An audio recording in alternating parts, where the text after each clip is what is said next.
So my name is Claudia. I've been here for 5 years, 2 months, and I'm 35 years old. Well, I'm going to be 35 in like 3 days. And where were you born? I was born in Mexico in the state of Querétaro, in a small town called San Juan del Rio, which is actually very pretty. And how do you know English? I know English because I grew up in the United States, actually. I was taken to United States across the border when I was about a year and a half. I don't remember, of course, but I grew up pretty much over there. I went in high school. I even went to university over there. And pretty much when I was 26 years old, around that time, I came back. Why did you go to the border, over the border when you were 1.5? Because of my parents. My mom, she wanted to live over there. So she still radicates over there. She still lives over there. She doesn't plan to come back. That's the reason why they took me abroad. So you came here when you were 26, and what was your life like when you were here? Well, it was pretty crazy because I had this concept about Mexico being like this, like a war camp or something. I don't know. The way they present Mexico in the United States is kind of like they're killing everybody, and I mean there is a lot of crime, but it's not like how they portray it. So I had this crazy idea when I was like around that age, and I decided that I wanted to come backpacking, and so it was just kind of trying to.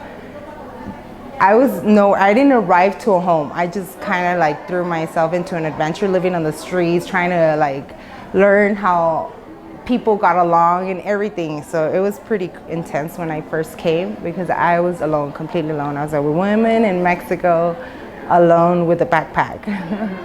Well, it sounds like you've got some bravery inside of you. So I admire that. You just went for it and decided. But I also see that you want to know the culture, right? You probably want to know your heritage and where you're from and all that good kind of stuff. Yes. So if you don't mind, tell me about your family. Well, my family, I know very, very little about like my uncles and aunts and cousins.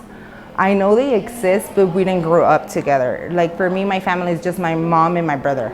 My dad left when I was like about 9 years old, so it's just pretty much been my mom and my brother. And we're not that close. We're actually pretty separate from each other. Everybody kind of does their things. When I was 18, I left home and I never went back. I just been independent. I paid my own university, so everybody's kind of in their own thing. My mom is a drug and alcoholic, so she kind of like does her own thing, but she never abandoned us. I mean, independently about her stuff, she never like left us. What life is like in here? Here, it's crazy. When I first arrived, I know I'd smile because now, I mean, I already went through all that emotional stuff, but I never thought prison would be like this. I imagined it like, you know, just like individual cells with like a toilet, like kind of like how they portray it in television, but more like United States wise. And to me, this feels like a community almost. It's almost like a group of women just kind of trying to live in a small community and trying to do with the best they can within the, how do you say it? Like las posibilidades, like the possibilities that they have inside here. I pretty much, I live in a cell. We're not that many. We're 15 approximately, and it's a pretty big cell. So you usually wake up and like at 5 in the morning, it's your first list. You wake up, you come out, they pass the list to make sure that everybody's alive. I think that's the way they do it.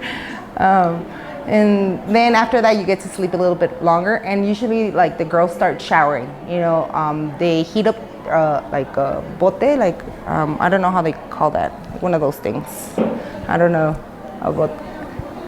Where they put the water, like where the paint, a bucket, there you go, I forgot the word. They heat up a bucket, they start showering. It's just pretty much, I tend to sleep a little bit longer because usually those are the girls that come out and work. They work either like filling out water or taking out trash or cleaning the cell or washing clothes, washing dishes, anything. I mean, there's the various jobs here, or they sell food.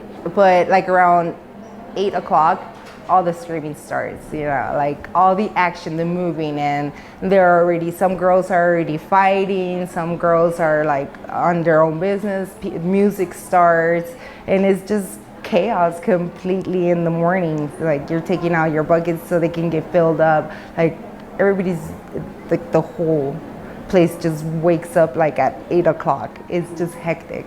Breakfast, you get breakfast from here, and they usually change the menu, but the menu stays the same every month. It's the same food every month. It just changes every day in the week, but it's the same food every month. So when you're sleeping in that cell with 15 people, how many beds are there? In my cell particular, there is 9 beds. Some sleep individually, some sleep by 2, and some sleep on the floor. Recently, there has been like what they call here traslados, like where they take some girls away. That's why it's so empty, because we were 21 girls in our cell, but they took a bunch of them to other jails. So right now it's a little bit of calm. And so do you take turns sleeping in different beds? No, you earn your space. And you have to earn. Get, say, a mattress in your space? You earn a bed. Usually here is by, like, once you arrive at the cell, you start like by the door. You sleep your way up, and if people they either get free or they get into a punishment or something, for some reason they lose their bed, that opens up a space for another girl to, like, it's like a role. So in that role, you earn your bed. Basically, you cannot get into a fight. You cannot, because you leave that space. If you get into a fight, you go into the punishing room. So they change you cell. So that role, you lose it. So you have to start your role all over again. So you just have to earn that space. So those that have that space or don't have a bed, where do they sleep? They sleep on the floor. And do they have some kind of blanket? Yeah, they have, like, you have to get your own blankets. You have to see a way of getting your own mattresses. Sometimes they sell it here. Sometimes some people go free, so that leaves a bed, like a mattress, like those sponges. That's what we call mattress. That's sponges, so you can sleep on. Some people just make a mattress out of their bunch of blankets. So you sleep on the bed. You have to roll everything, and they usually give you a space in every cell. And it's just two things. 2 cuadros, that's what they call it, like literally that. That's your space, that's where you have to put everything. And then what do breakfast usually consist of? Breakfast pretty much is egg all the time. Egg and fake cheese. So it's egg, pretty much egg with a mixture of different ingredients, and like they have this cheese, but it's very artificial, it's chewy. And they serve it in various different ways. And then 8 o'clock, everybody's waking up. So do you then go to work? I don't have a specific, I do work, but I don't have a specific time like some other girls who do have to do their job Monday through Sunday. I don't. I sell food. I also work with paper. You know, I kind of do like roses, and things like that. I decorate presents. People will bring me their presents, and I will decorate. I work everything that's with paper. That's like a crafty thing that I do, and people like it. Yes, it depends. It depends. Usually the custodians will give you a chance. Sometimes they don't. They have limited that space back there for a lot of because we used to, like, I used to play volleyball. And we used to be able to play volleyball, not no more, because they have the new, like, where they wash and they put the clothes. So you can't really access that space that much as we used to. So it's very limited. Pretty much that's why, I don't know if you know, this is the first time you come here, right? Okay. Well, you will see normally the girls doing exercise from here all the way to the bottom, because there is not a space necessarily for us to go. How hard is it to get books, paper, pens? At one point, it was really hard. It was not paper and pen. Pretty much you can buy it at the store. We have a little store here. But books was kind of hard. It was really hard because the library was always closed. It was never open. The books were kind of ripped, or it was. But then we received a really large donation, and they did the new library, which is now on the other side. It's pretty big. They don't really open it as much as they should. That's a secret. Good thing I'm speaking English. But they do have a broad variety of books, and for me, that they have English book, that's pretty awesome. Yeah.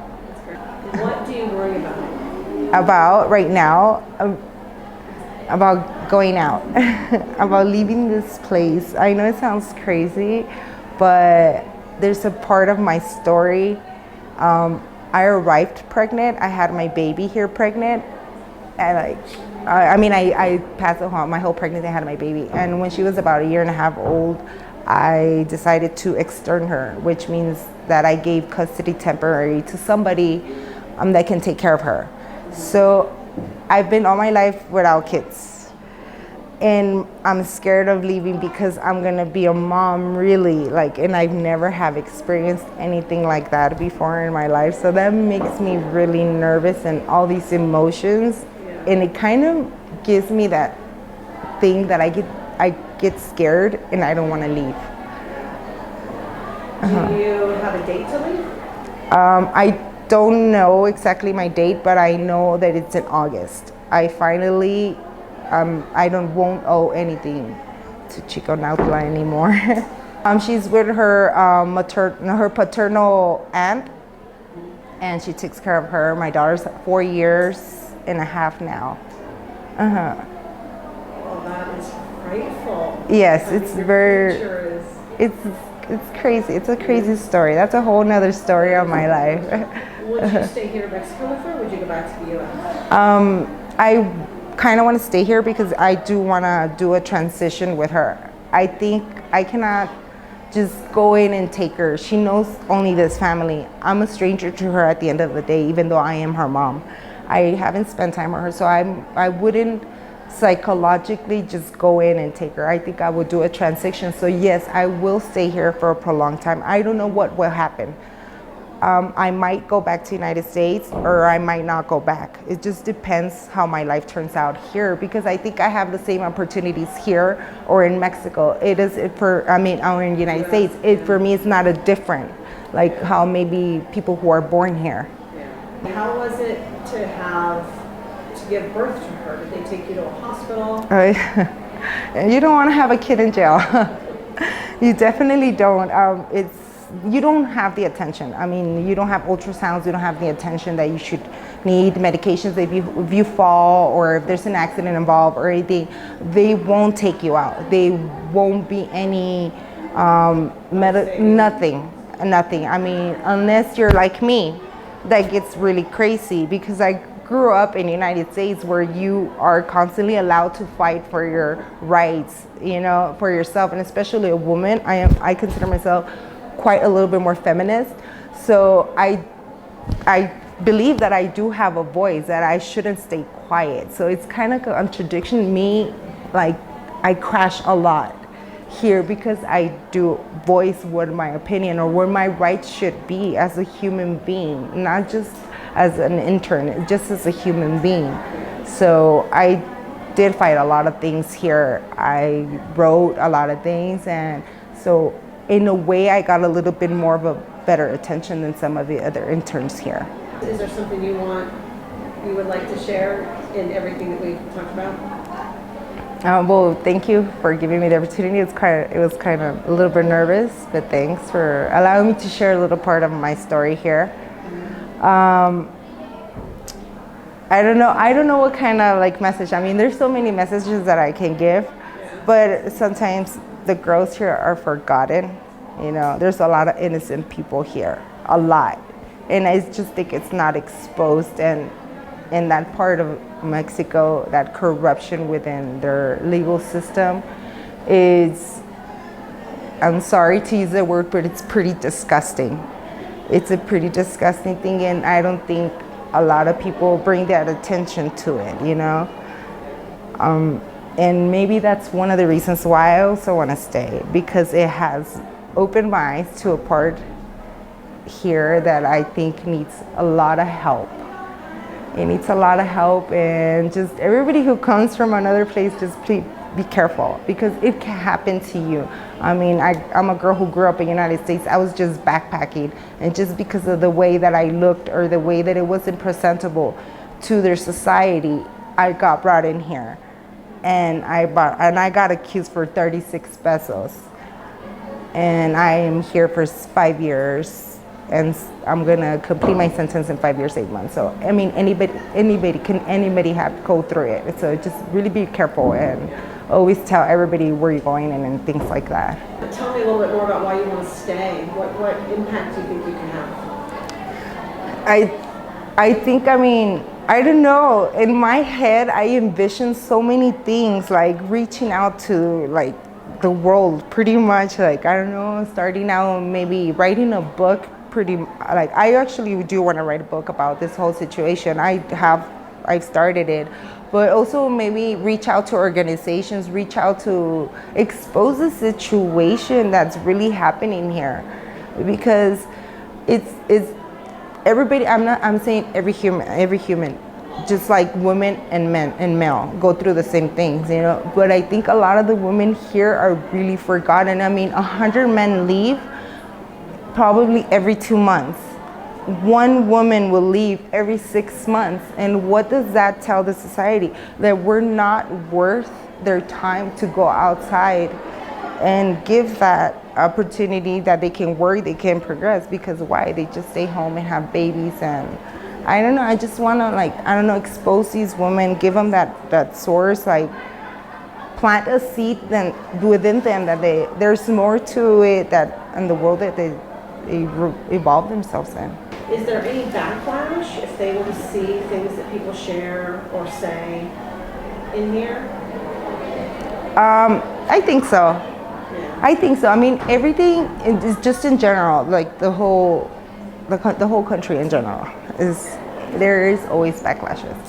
And I've lived actually my whole experience here because of my opinions, because of the way that I think, the way that I say, with backlashes, with opinions, not in a big picture, but just with the girls in general. They see me like, why? Because they do have a certain mindset, very different from mine. And I constantly I'm a person that I don't care. I voice my opinion because I think people should be exposed. Maybe 10 will be against me, but 1 will say, I'm with you, and I believe that I'm worth it, and I believe that I can do anything, and like, because they're not used to it. They're not used to people telling them that they can do whatever they can. Is there something else you want to share that I missed that, and you don't have to answer right away if you want to think about it, like if there's something that you think tells people more about you? No, nothing. I think I'm just a crazy girl living her dream, and this won't stop her. This actually just fed onto what's inside of me. You know, I don't think you should stop just because you grow in age. You should stop your dreams. I mean, anything is possible, and if you have something in your mind, you should fight for it until the end. It doesn't matter.